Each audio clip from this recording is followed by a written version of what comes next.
감사합니다. 우리 이제 이번 주일에 또 성탄절이 있네요. 1년이 이렇게 지나갑니다. 우리 마음을 다시 한번 담으시고, 오늘 저는 마지막 달 마지막 구약 마지막 책을 읽었습니다. 그리고 신약을 어떻게 바라볼 것인가 언지를 주려고 오늘 본문을 택했습니다. 오늘 우리가 읽은 책은 말라기, 구약 맨 마지막 책 말라기를 읽었습니다. 그럼 말라기라는 단어의 뜻이 뭘까요? 말라기라는 말은 찾아보면요, 3장 1절에 나와 있습니다. 3장 1절 여러분들이 보시면 원래 히브리어는 말라기라는 단어가 거기 들어있어요. 근데 이걸 번역해놨기 때문에 우리말로 거기 말라기라는 단어는 없죠. 어느 단어가 말라기일까요? 3장 1절 보면 여호와 만군의 여호와가 이르노라, 보라 내가 내 사자를 보내리니 그가 내 앞에서 길을 준비하시리요. 내가 만군의 여호와가 말씀하십니다. 내가 사자를 보내겠다고. 그 사자가 내 앞에 먼저 가면서 나의 가는 길을 준비할 거라고. 거기에 말라기라는 단어가 어느 겁니까? 어느 단어를 말라기로 보십니까? 사자, 내 사자. 내 사자가 바로 히브리 말로 말라기입니다. 그러니까 내 사자, 말라기는 내 사자다. 그럼 말라기라는 선지자는 언제 활동했을까요? 느헤미야라는 선지자 기억하시죠? 느헤미야서가 있잖아요. 느헤미야 선지자는 성경은 바사죠. 우린 페르시아의 왕의 술관원장이었습니다. 근데 그가 조국에 돌아와서 12년 동안 예루살렘에서 사역을 합니다. 그리고 사역을 마치고 돌아가요. 그래서 술관원장으로 되돌아갑니다.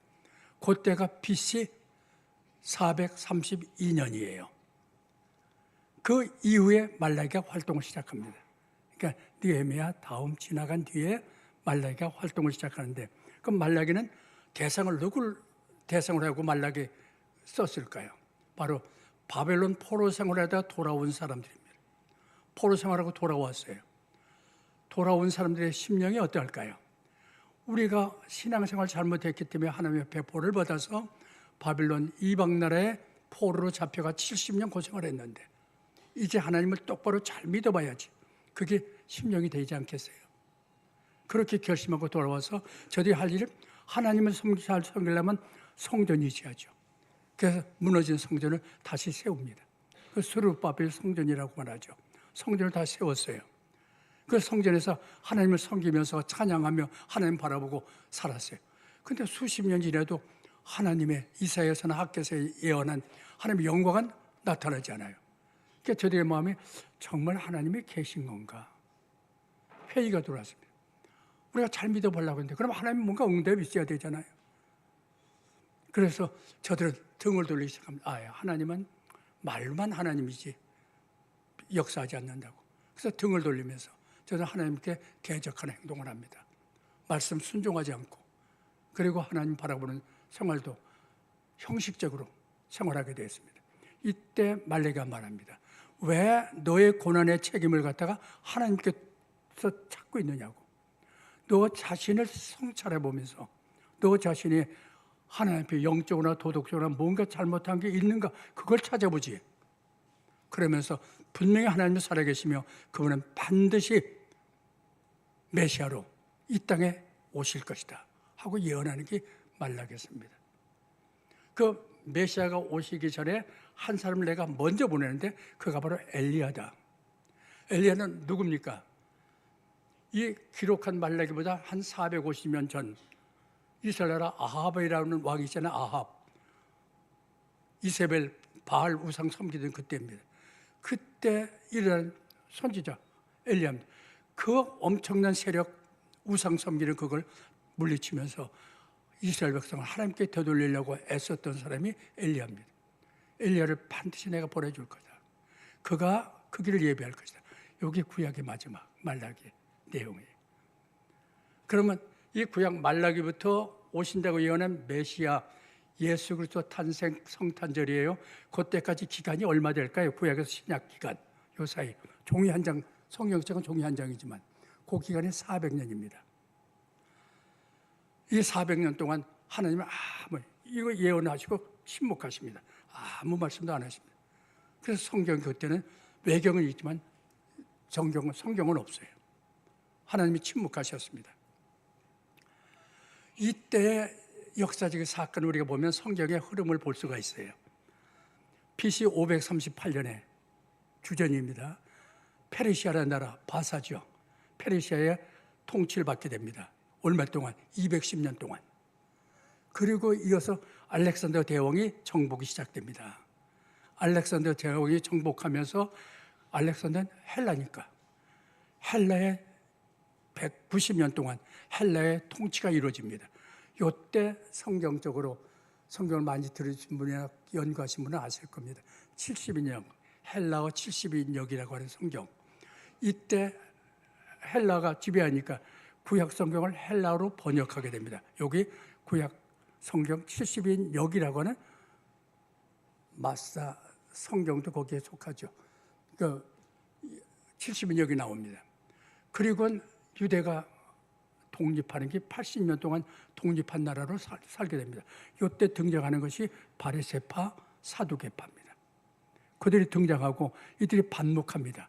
그래서 바리새파니 사두개파니 하는 얘기를 거기서 우리가 듣게 되죠. 그리고 로마의 130년간 통치가 지배가 시작됩니다. 로마 통치. 이때 BC 5년에 세례 요한이 출생하게 됩니다. 예수님보다 6개월 전이죠. 그리고 BC 4년에 예수님이 탄생 성탄절이 이루어지는 것입니다. 그리고 이제 BC에서 끝나고 AD로 넘어가죠. AD 27년에 예수님이 공생에 30세에 공생했으니까 BC 4년에 출생하셨고 AD 27년에 공생을 시작합니다. 여기 시작입니다. 우리는 성탄절 요걸 맞는 것입니다. 신약이 뭔가 예수 그리스도가 어떤 분인가를 생각하시고 들어가시길 바랍니다. 본문은 들어가 보십니다. 본문에 들어가면 본문은 저는 둘로 나눴습니다. 하나는 3장 16절에서 18절까지는 하나님 경외하는 자들을 기념책에 기록해 놓는다라는 말씀이 있습니다. 하나님 경외하는 자, 우리 성도들 기념책에 기록해 놓는데요. 그리고 4장 1절에서 3절까지는 여호와의 마지막 심판에 대한 것, 어떤 심판이 있는가.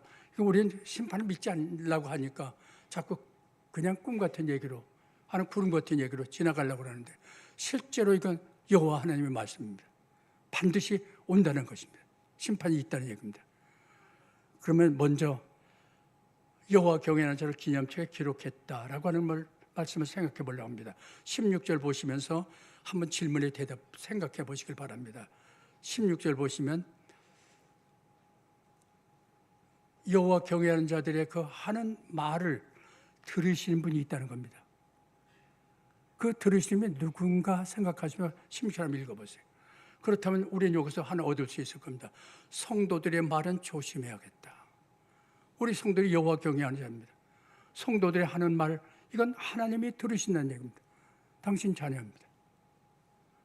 그렇기 때문에 말 한마디도 우리는 하나님을 생각하면서 말하는 습관을 갖는 것이 중요하지 않겠나. 16절 한번 보세요. 그런가? 그때에 여호와를 경외하는 자들이 피차에 말하며 여호와께서 그것을 분명히 들으시고 여호와를 경외하는 자와 그 이름을 존중히 여기는 자를 위하여 여호와 앞에 있는 기념책에 기록하였느니라. 그럼 그때가 어느 때일까요? 그때가 바로 13절에서 15절 16절부터 읽으시니까 그 앞에 있는 때죠. 그때 바로 앞에 얘기하고 그때에 그때가 어떤 때입니까? 13절 15절 그때는 바로 하나님에게 회의를 느끼고 신앙에서 등을 돌릴 때입니다. 많은 이스라엘 사람들이 대부분이 다 신앙에 정말 하나님의 성경이 뭐야? 무슨 의미가 있어? 뭐 삶의 변화된 것도 없고 하나님이 살아계시다면서 진짜 산 모습도 우리에게 나타나지 않잖아. 이때가 대부분 다 하나님 앞에 거역하면서 등 돌리고 있는 때, 형식적인 신앙생활할 때, 하나님 말씀 순종하지 않는 때, 이때가 바로 13절입니다. 그때에 16절, 18절은 바로 여호와 경외하는 자들의 말하는 소리. 다들 하나님께 등 돌렸지만 여호와 경외하는 사람 적다는 얘기입니다. 정말 신앙생활 바로 하려고 하나님 바라보고 살아계신 줄 알고 믿음 생활 잘 하려고 하는 사람은 많지 않다는 소수란 얘기입니다. 그들의 피차 말하는 것을 하나님이 분명히 들으신다고 했습니다. 그럼 어떤 말 할까요? 신앙인들이, 여호와 경외하는 사람들이 서로 격려하고 믿음의 교제를 나누고, 이거 믿음의 교제. 그리고 서로 성도 간에 서로 격려해주고 신앙 세워주는 거, 이 신앙의 대화, 이거 굉장히 소수지만 하나님이 귀히 여긴다는 얘기입니다.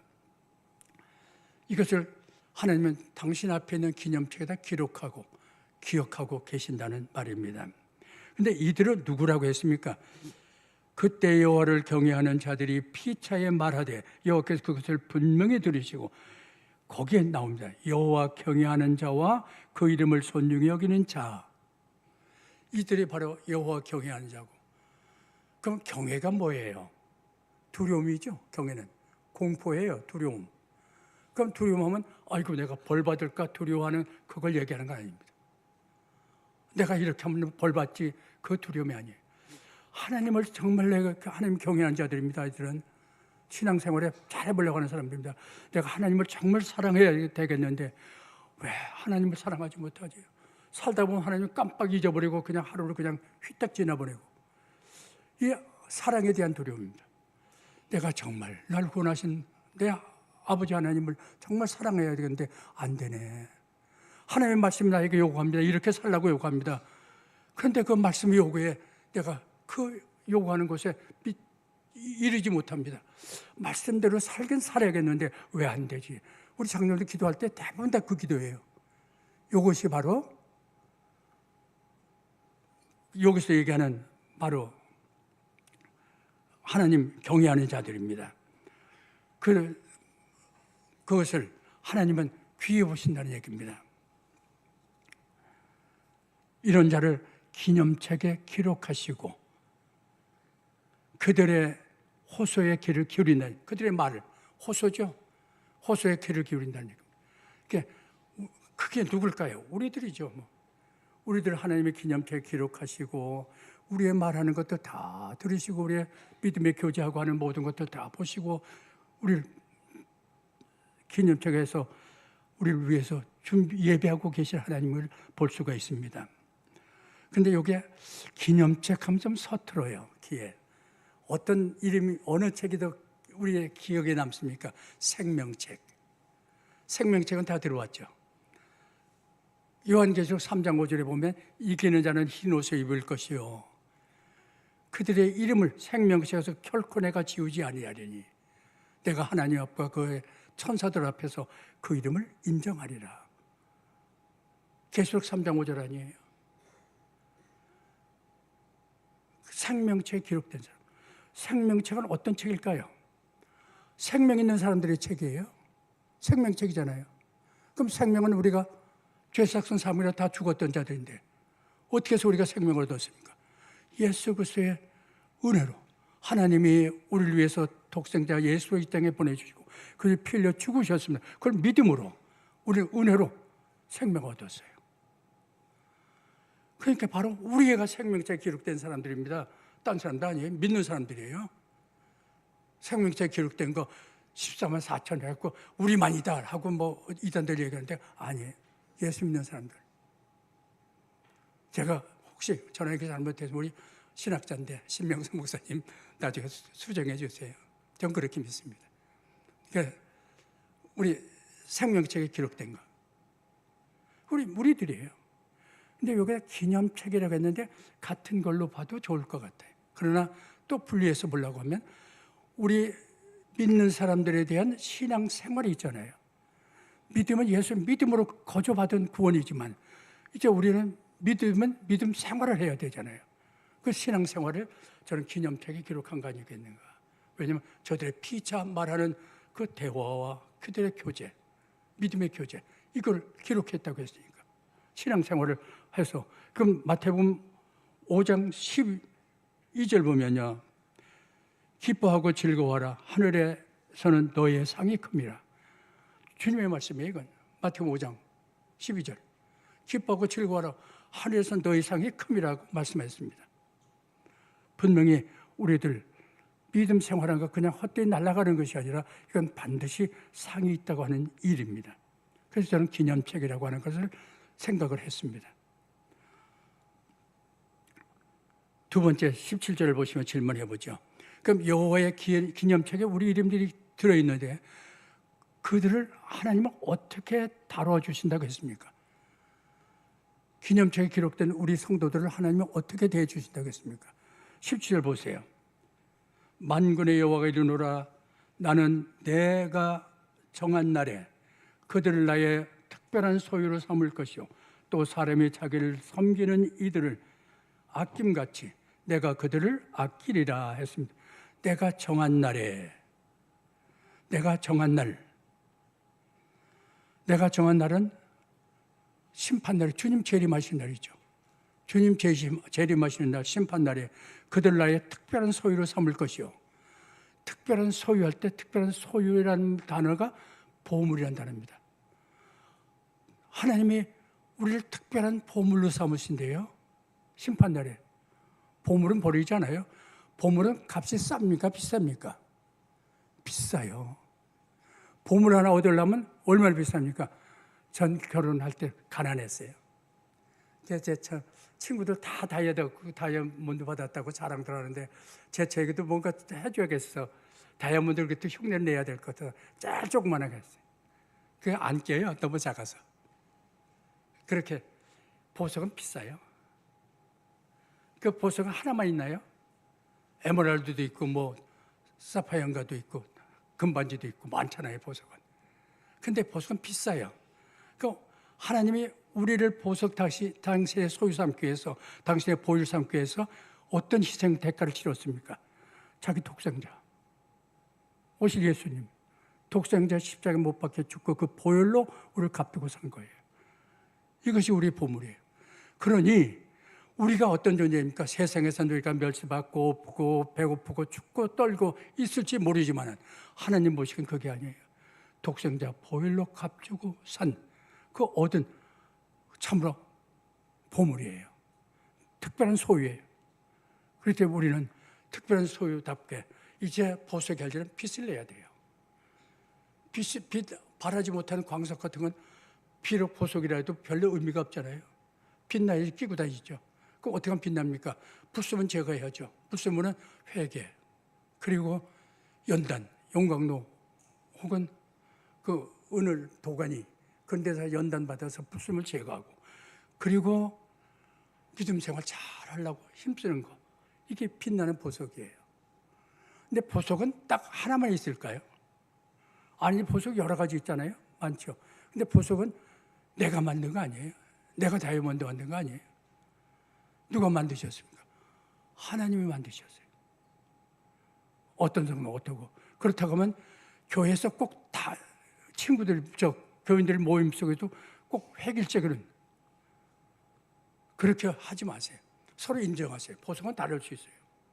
그러니까 서로 인정하면서 좀 신앙이 좀 달라도 서로 인정하고 그리고 같은 이단이 아니라고 하면 같이 손잡고 뭔가 세워나가고 함께하고 교회 모임 속에서도 조금 나와 달라다 해서 심지어는 그 요새 그렇죠. 세상 것 어느 보수다 진보다 할 때 가족들하고도 자녀들하고도 등 돌린다고 그거 대화하다고 가족에서 할 때 제일 하지 말아야 할 것이 정치 얘기라고 좀 달라도요. 아, 저 사람 저런가 보다. 이 사람 이런가 보다. 인정하고 서로 손잡고 이거 우리가 세우는 건 그게 아니에요. 세상 게 아니고 하나님 앞에 세우는 거니까 하나님 믿음 생활을 서로 손잡고 잘 하시길 바랍니다. 그래서 보석은 다 다르다는 걸 기억하시고요. 그렇게 우리를 특별한 보석으로 삼으십니다. 아모스 9장 9절 보면요. 하나님은 우리를 한 알갱이도 땅에 떨어지지 않는다 그랬어요. 일단 예수님을 구원받은 성도는 단 한 명도 버리지 않습니다. 지옥 안 보내요. 포기하지 않습니다. 아모스 9장 9절에 있는 말씀이에요. 한 알갱이도 땅에 떨어지지 않습니다. 그런데 우리를 갖다가 그렇다고 하면 여기서 하나 더 생각하는 건 짝퉁. 믿는 것 같은데 믿지 않는 사람 있죠. 에이, 예수님이 그래. 학울몬들이 있어요. 하나님이 어디 계세요? 하는 교회 나와요. 그건 아직은 모조품이죠. 짝퉁이죠. 그건 심판대 가기 전에 빨리 예수님을 영접하세요. 안 하면 심판인데 바로 그 감정사가 예수 그리스도인데 하나님이신데 그분 앞에 쓸 곳이 없습니다. 그러니까 그런데 이 하나님이 우리를 이렇게 아끼시는데 소유를 삼았는데 소유를 어떻게 한다고 했습니까? 세상의 사람들이 자기를 섬기는 자를 우리가 하나님 섬기잖아요. 섬긴 자를 아낀같이 내가 그들을 아끼리라. 아낀대요. 우리를 아낀대요. 근데 우리 생활해보면 생활하는 거 보면 전 목사라도 저 한심할 때가 너무 많습니다. 이게 목사야. 정말 좀 잘해야 될 텐데. 근데 어떤 때는 지난날 돌아가보면 이건 내가 분명히 죽었어야 돼요. 하나님 말씀 어기고 죄졌고. 그런데도 하나님은 저를 아낀대요. 왜요? 성경책에 기록하고 기념책에 우리 신앙생활을 기록하고 계십니다. 아낀다고 합니다. 아끼는 건 바로 뭐냐면 비록 내가 죽을 자리에 있어도 죽이지 않고 살려주는 거, 긍휼히 여기는 거, 불쌍히 여기는 거, 이게 아낍니다. 이걸 이 아낀다는 단어를 어디서 볼 수 있냐면 출애굽기 2장에 보면 있어요. 출애굽기 2장에 보면 이스라엘 백성들이 애굽에서 얼마나 인구가 늘어나는지 감당할 수가 없습니다. 그래서 이걸 어떻게 하지? 애굽 왕 바로가 이스라엘 가정에서 남자아이가 태어나면 무조건 죽이라. 남자 죽이고 여자는 뭐 처부로 삼으면 되고 또 노예로 부려먹으면 되니까 남자는 인구가 퍼져나가는 거니까 남자는 죽이라 했습니다. 그때 태어난 게 모세예요.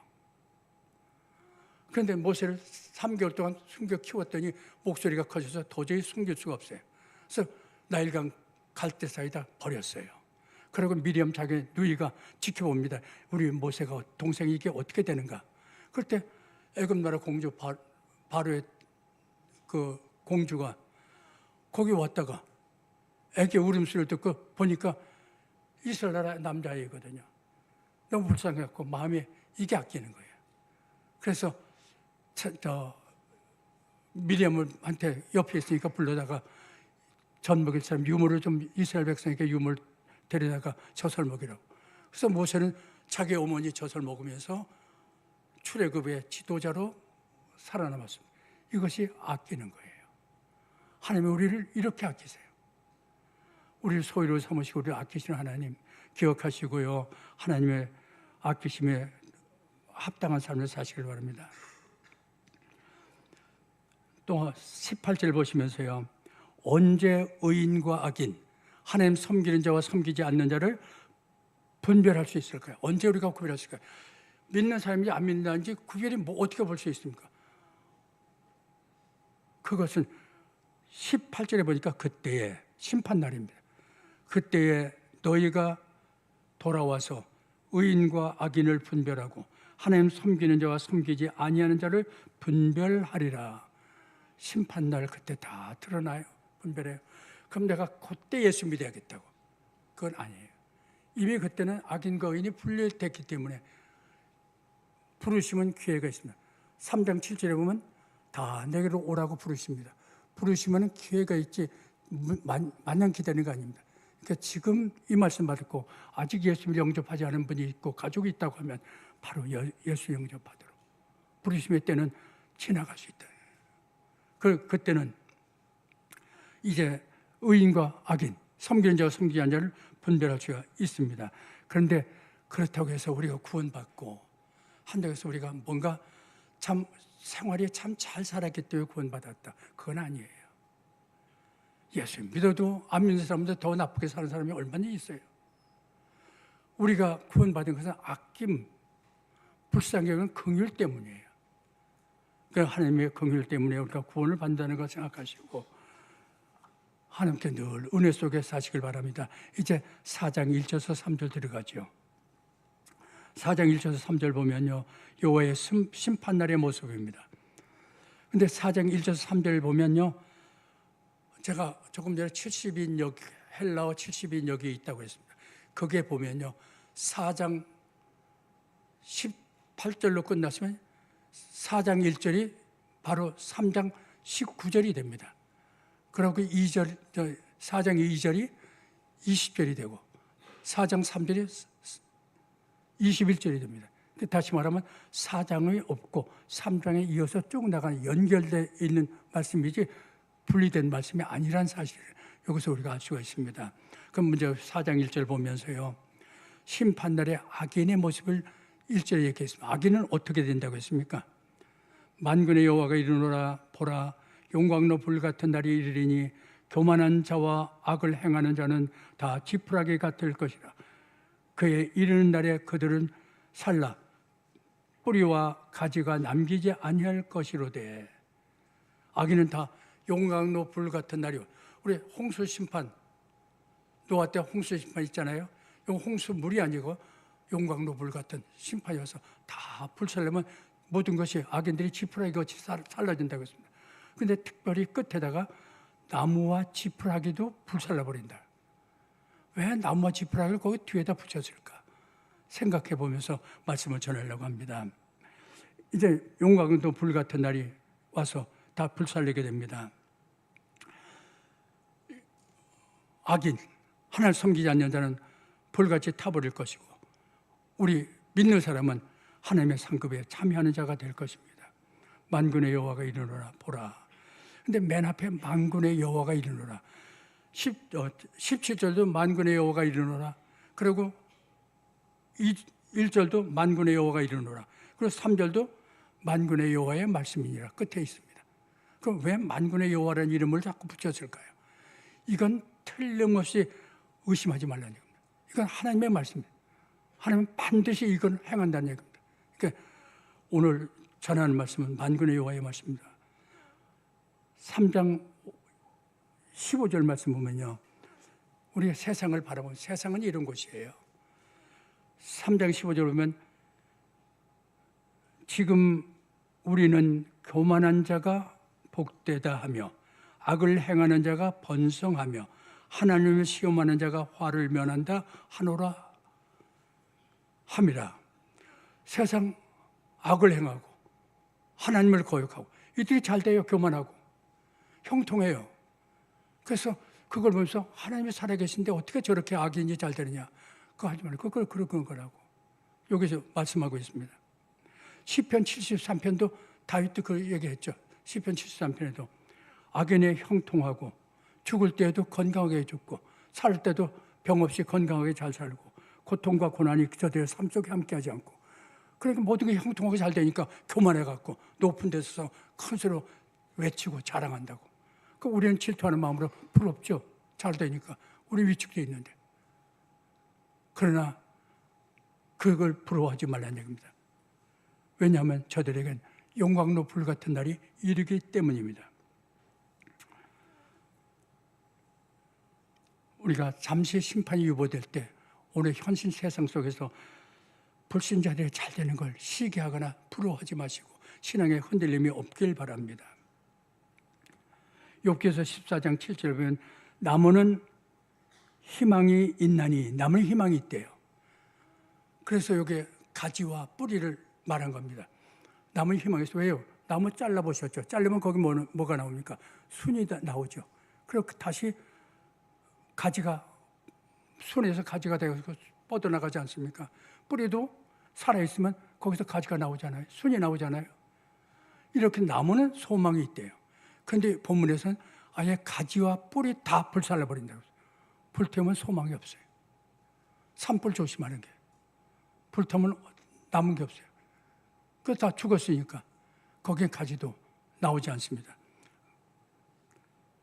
그날에는 이렇게 뿌리든 가지든 다 불살라버리는 그런 날이 심판날입니다. 그럼 우리 의인은 어떻게 될까요? 2절 말씀 보세요. 의인을 보면 내 이름을 경외하는 너희에게는 공의로운 해가 떠올라서 칠하는 광선을 비추리니 너희가 나가서 외양간에서 나온 송아지같이 뛰리라. 악인은 용광로불에 타르지만 하나님을 경외하는 자들에겐 공의로운 해가 떠오른대요. 그럼 마치 송아지를 생각해 보라는 얘기입니다. 공의로운 해가 떠올라 햇빛이 비칩니다. 어두움 속에 해가 떠올라요. 세상 어두웠어요. 우리가 참 오늘 세상도 보면서 어둡지 않습니까?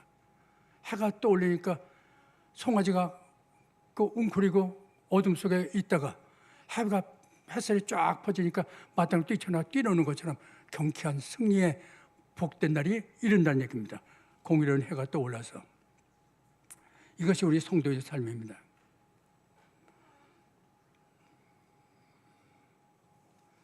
이렇게 주님의 심판하는 날엔 이런 날인 것을 기억하시고 우리가 세상 살면서 어려움이 있다 하더라도 너무 두려워하지 마시길 바랍니다.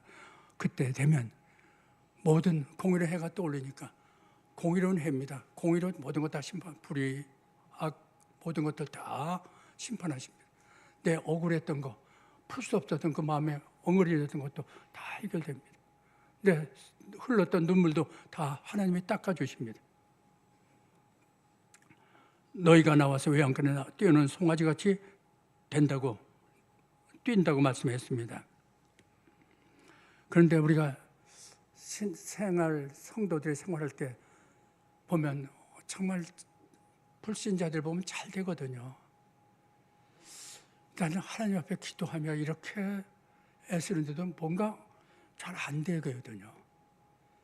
답답할 때가 있거든요. 그럴 때 우리는 신앙의 회의를 느낄 수가 있습니다. 그러나 신앙의 회의가 느껴진다 하더라도 오늘 주님은 또 주님의 말씀을 묵상해 봅니다. 마태복음 7장 13절 14절 산상수훈이죠. 좁은 미로 들어가래요. 그럼 우리 답답한 세상 살아가는데 좁은 미로 들어가래요. 사망에 이르는 문은 넓고 그 길은 넓어서 문은 크고 그 길은 넓어서 그 길로 가는 사람이 많대요. 근데 생명으로 가는 길은 문은 좁고 길이 협착해서 찾는 이가 적대요. 그 주님이 또 뭐라고 하냐면 나를 따라오려거든 자기를 부인하고 너의 십자가를 지고 나를 따라오래요. 예수 믿는 게 참 힘들어 보이고 별로 어깨에 힘이 안 들어가요. 한숨이 나와요. 이렇게 힘들게 신앙생활을 해야 되나. 그러나 거기서 우리가 하나 배울 게 있습니다. 인생의 참된 가치가 뭘까? 세상 것 지나고 보니까 저도 나이가 훨씬 지나고 보니까 다 지나가요. 여러분들 요새 입시철이야 자식 잘 된 것도 다 지나가고 건강도 지나가고 물질도 지나가고 다 지나가요. 이제 갈 것은 오직 하나. 그래서 고린도 전서 15장 19절이죠. 우리가 사는 이 세상 살아갈 때 세상 것이 우리의 전부라고 하면 모든 사람 중에 가장 불쌍한 사람이 믿는 도이라고요. 이것이 우리의 끝이 아닙니다. 우리에게는 그날이 있습니다. 기억하시고요.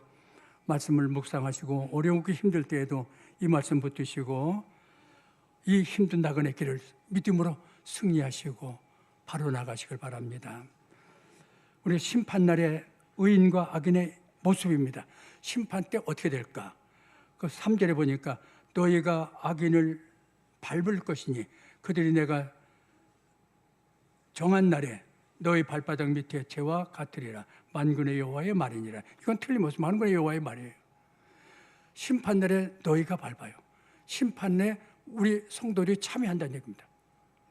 하나님의 심판에 우리가 참여해갖고 악인들을 밟아요. 그들에게 우리가 밟히면서 한숨 쉬었는데 이제 밟는 승리가 될 겁니다. 그럼 그들은 우리의 발바닥 밑에 있는 재와 같다고 했습니다. 재는 수치예요. 무가치한 거예요. 슬픔이에요. 고통이에요. 죄는 그걸 상징하는 거예요.